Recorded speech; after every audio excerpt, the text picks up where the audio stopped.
সুরেশ আর দিশার এই 2 বছর হলো বিয়ে হয়েছে। তারা কলকাতা পার্ক স্ট্রিটে একটি ছোট্ট বাড়ি ভাড়া নিয়ে থাকতো। সুরেশ একটি বেসরকারি ব্যাংকে চাকরি করত, কিন্তু দিশার বেশিরভাগ সময়ই মন খারাপ থাকতো, কারণ সুরেশ তাকে সব সময় দিতে পারতো না। সুরেশ একদিন অফিস থেকে ফিরে দিশাকে ডেকে বলল তার বন্ধুর বাড়ি মানালি থেকে ঘুরে আসার কথা। দিশাও সুরেশের কথা শুনে খুব খুশি হলো আর সে যাবার জন্য রাজি হয়ে গেল। কিছুদিন পরে সুরেশ অফিসে ছুটি নিয়ে তারা ট্রেনে করে যাত্রা করলো মানালির উদ্দেশ্যে। মানালিতে এসে তার বন্ধুর বাড়িতে উঠল।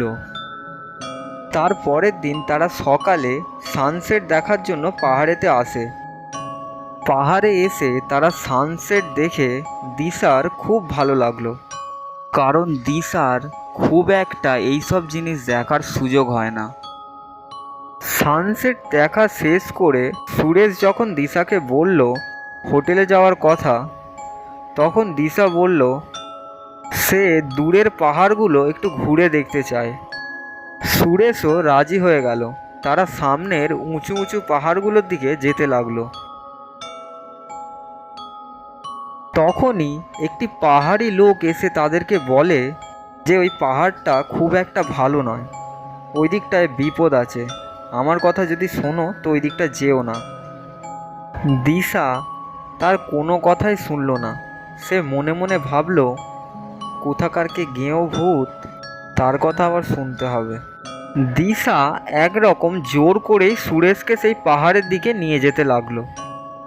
পাহাড়ে এসে সুরেশ আর দিশা পাহাড়ের সুন্দর দৃশ্যর ছবি তুলতে লাগলো। ছবি তুলতে তুলতে দিশা দেখতে পেল পাহাড়ের নিচে একটু জঙ্গলের ভেতরে একটি সুন্দর ছোট্ট হোটেল। তখন দিশা মনে মনে ভাবল ভালোই করেছি ওই পাগলটার কথা না শুনে, না হলে এই জঙ্গলের মধ্যে খাবারের হোটেল এইসব দৃশ্য কোনোদিন দেখাই হতো না। দিশা তখন সুরেশকে সেই হোটেলটা দেখালো। সুরেশ হোটেলটা দেখে একটু অবাকই হলো। তারপর তারা দুজন মিলে সেই হোটেলের দিকে যেতে লাগলো।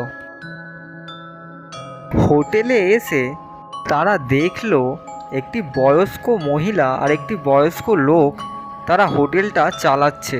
দিশা ওই বয়স্ক লোকগুলোর চোখগুলো দেখে একটু অবাকই হলো, কারণ এত লাল চোখ সে আজ পর্যন্ত কারোর দেখেনি। সুরেশ তখন খাবারটা অর্ডার দিয়ে ওয়াশরুমে চলে যায়। দিশা অনেকক্ষণ ধরে সুরেশের জন্য বসে থেকে সে বাধ্য হয়ে খাওয়া শুরু করে। দিশা খাবার শেষ করে সে যখন দেখলো সুরেশ এখনও আসছে না, তখন সে বাধ্য হয়ে ওয়াশরুমে যায়।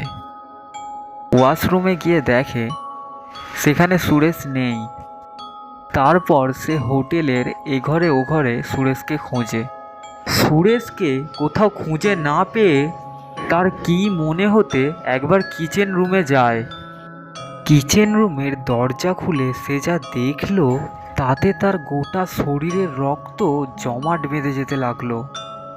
সে দেখলো সুরেশের মৃতদেহ সামনের টেবিলেতে শোয়ানো, আর তার শরীর থেকে সমস্ত মাংস কেটে একটি পাত্রের মধ্যে জড়ো করা হচ্ছে।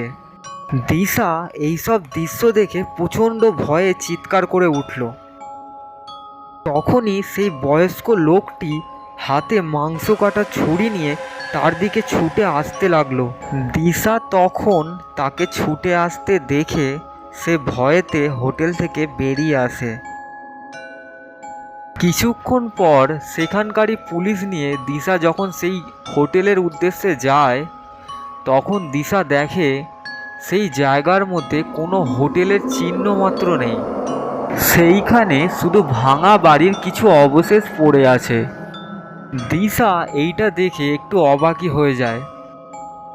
তখনই সেই পাহাড়ি লোকটা এসে দিশাকে যা বলল তাতে দিশার মাথাটাই পুরো ঘুরে গেল। লোকটি বলল আজ থেকে প্রায় 25 বছর আগে শিবু আর তার স্ত্রী মালতী এই জায়গাটাতেই একটি ছোট্ট হোটেল চালাতো। সব কিছু ভালোই চলছিল, কিন্তু একদিন কিছু ডাকাত তাদের হোটেলেতে খেতে আসে। তারা খাওয়া দাওয়া শেষ করে উঠে চলে যাবার উপক্রম করতেই শিবু তখন তাদের কাছে এসে খাবারের দাম চাইতেই তখন সেই ডাকাতগুলো তাদের পকেট থেকে ছুরি বার করে শিবুর বুকে বসিয়ে দিল। যখন শিবুর স্ত্রী সেই ডাকাতগুলোকে বাধা দিতে যায়, তখন তাকেও মেরে দোকানের সমস্ত টাকা নিয়ে চলে যায়।